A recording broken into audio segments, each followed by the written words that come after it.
Hello, this is Happy Jig here with the first video in an unacceptably long time.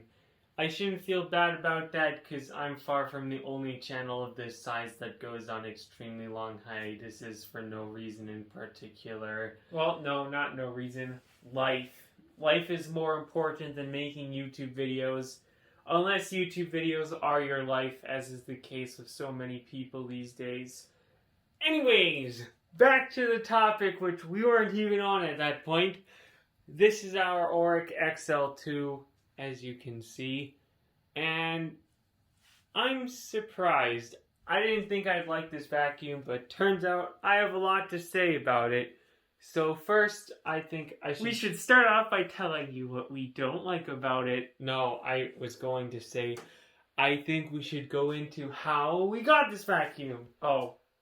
Surprisingly or not, this was the only vacuum that we have ever gotten from another vacuum enthusiast. Someone on Discord that we were talking to for a long time was like, hey, I don't have the space, I don't want this machine that much.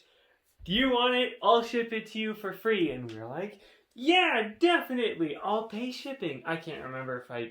Okay, yeah, I don't remember if I paid for shipping or not, but it came and... I didn't think I would like it because, well, I like the Orex with the flat headlight much more. They just look, or at least at the time they looked way better in my opinion. And I thought this machine was going to be different somehow, but it isn't. It's just an Oreck. The only different part is the headlight cover here. And,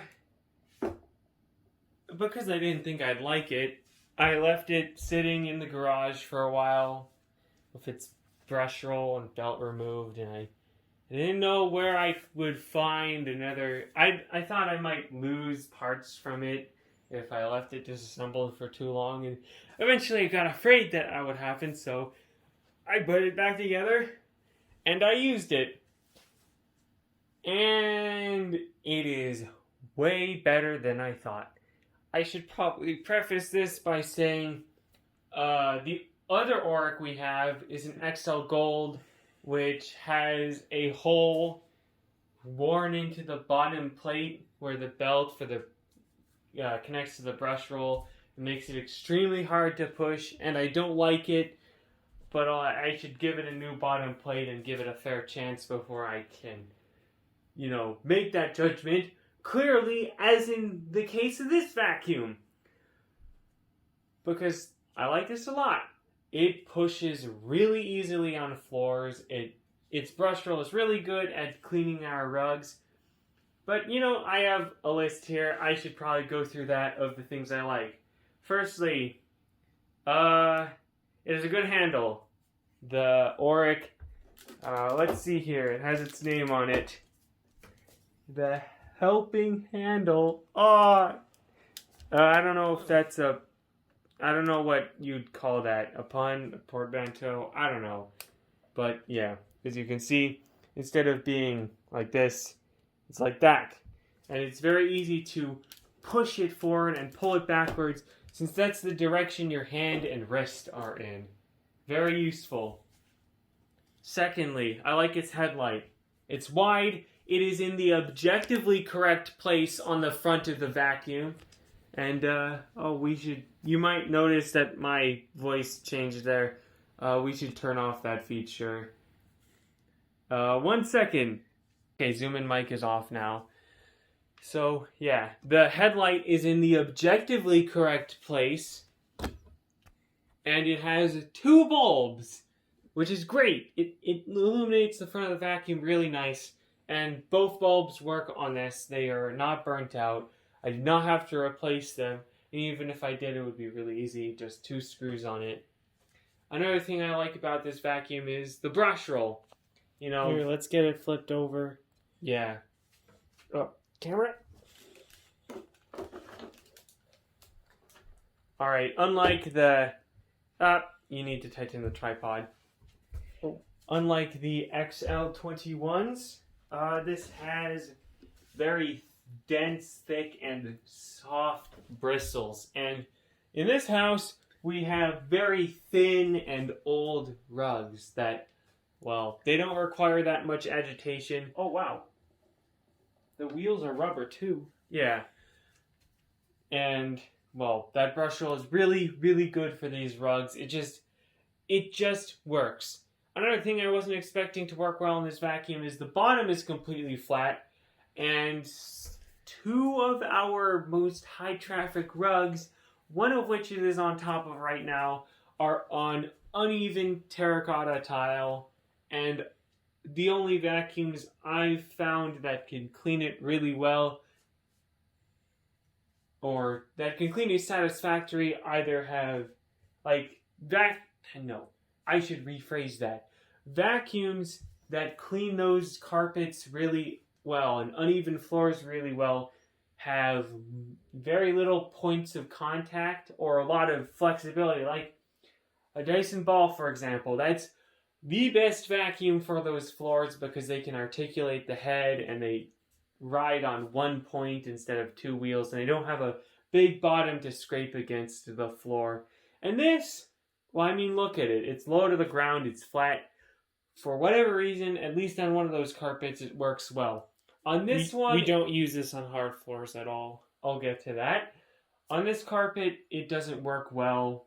I think you might get to see it struggle, but we're going to run it on other carpets anyways. It'll work better on. But that brings me to my next point. They claim it works well on hard floors. It doesn't. At least from what I've seen, I have yet to determine why, but it just kind of... Maybe it's this... Oh wow, there's actually a squeegee there, but there's this metal here, and a lot of plastic at the lowest point, and these teeny tiny wheels. So I think it just scrapes along the hard floor instead of actually rolling on it as it should. So, yay! Another carpet-only upright that doesn't have tools! How useful! This is not a versatile machine. At least it's good at what it does. And, okay, on to the next point. I should probably mention this before I forget, but power switch has a red bulb in it that lights up whenever you plug it in. You'll get to see that later. Even before you turn it on? Yeah, it's always on. I wonder why. Maybe it's so you can find it in the dark. I don't know. Oh, another thing I like. Big pocket for bags, and obviously, as you saw, storage for belts, which I do not have a belt there right now, but that's very nice. I like it when I can keep bags with the vacuum instead of just in a random closet where I'll forget about them because they look really non-distinct and just, or on top of a shelf collecting dust. And, you know, that's the reason I really hate Dysons. There's no onboard bag storage. I'm always losing my Dyson bags. Change bag for tool, and yeah, onboard tool storage is way harder than that. But anyways, that's not relevant to this vacuum. I wish it was. So yeah, lots of bags stored back there, and a belt on the bottom, which isn't actually there. Third thing is that I don't like the way this bag opens. I like it much more on the Platinum and the XL Gold, where the zipper goes all the way down so you don't have a void in the bag that stuff just falls down into and that's hard to access and whatever. When I got this machine, it did not... Oh my god, that's a lot of dust. Oh no. Instant It's fine, regret. it's fine. I'm gonna have to remove the bag to show you this anyways. If it works properly. Last time I did this, bag got torn. Don't remove it. Just, you can show it like this. Let me move the tripod. Oh, I told you. I warned you. You have didn't got listen. to be kidding me. Well, time for a new bag. Yay! No. I can probably fix this. Anyways, as you can see, this has a CC bag dock, which has a suspicious amount of fine dust around it. Maybe the seal isn't right. I'll have to look into that. Did you install this afterwards, or? Yes, I did. I think there are Oreck bags that do not use the CC bag dock. This did not come with a dock. It has little lips that the dock goes onto. I think bags are also supposed to go onto those docks, but not these CC bags, so I had to get a CC bag dock. I tried it out with the dock from the XL Gold. It worked fine, so I just bought one for this machine. And now it has a bag dock.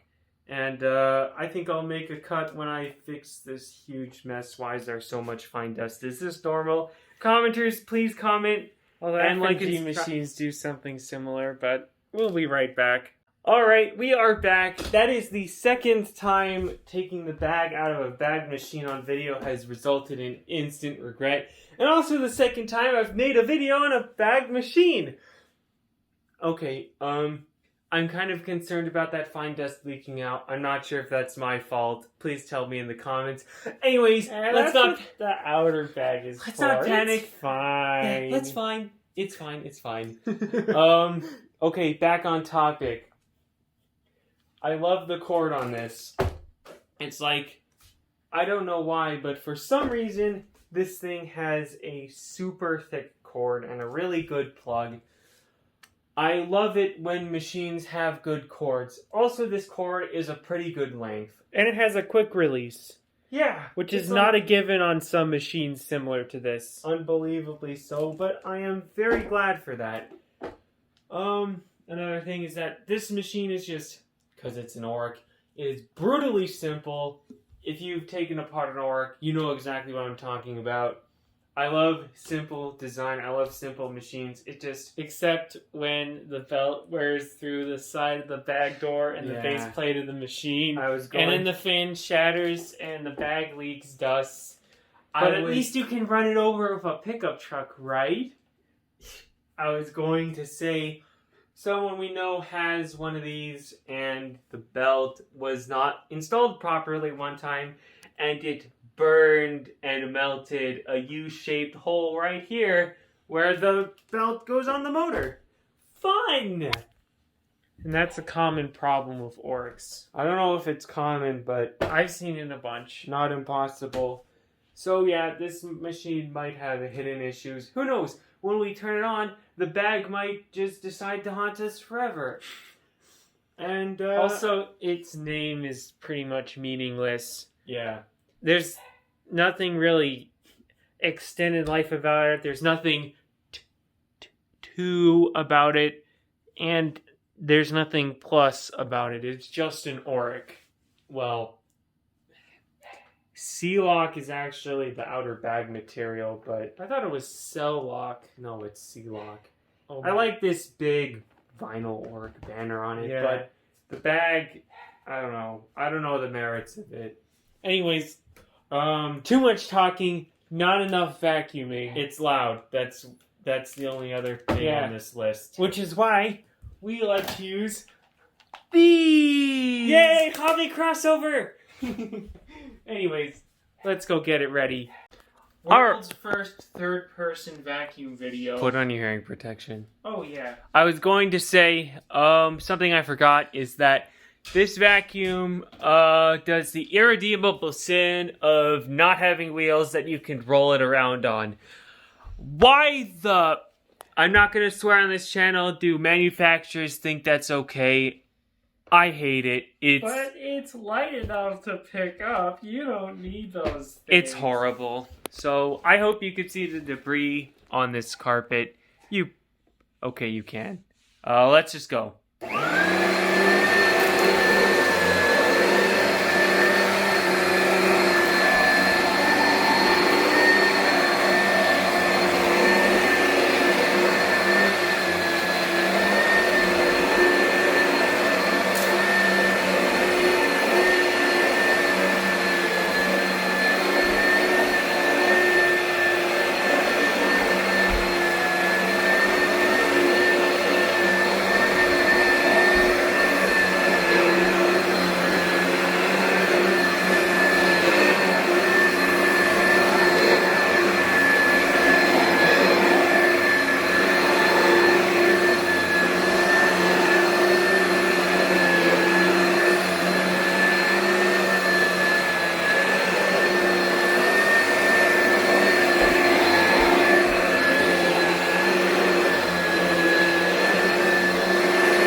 Was that hard to push? Only when going in that certain direction. I think the thing that makes this carpet bad for certain vacuums is the pile. I had the same problem with the Dyson DC59. It's hard to push in this carpet too. I should try vacuuming in another direction. Maybe we could flip the carpet around too. Maybe we could try putting it on a flat surface and testing it again. Anyways, to another carpet! Alright, here we are at a rug, actually at our front door. It gets a lot of traffic and sand, and you might not be able to see it, but there's a lot of stuff on here to get vacuumed. So let's get to it. And also the vacuum likes this carpet much better, so yeah.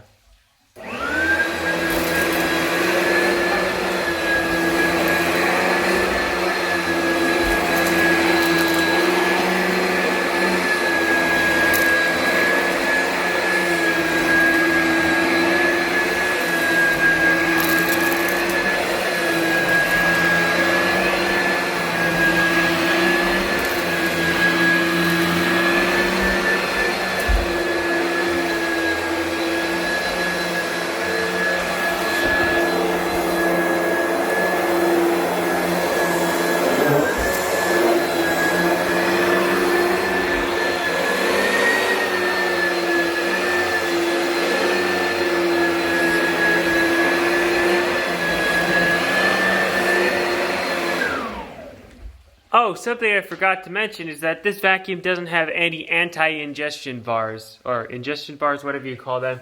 So it eats up the edges of the carpet, as you saw there. I don't think it's hurt anything so far, but yeah, not good. But as you can see, aside from these specks, which I think are part of the carpet, it did great. This carpet is wonderfully clean now, even though we are rushing around. So I guess that's all we have to say about this. So there's a bug outside. Go look at it. This has been happening. Oh my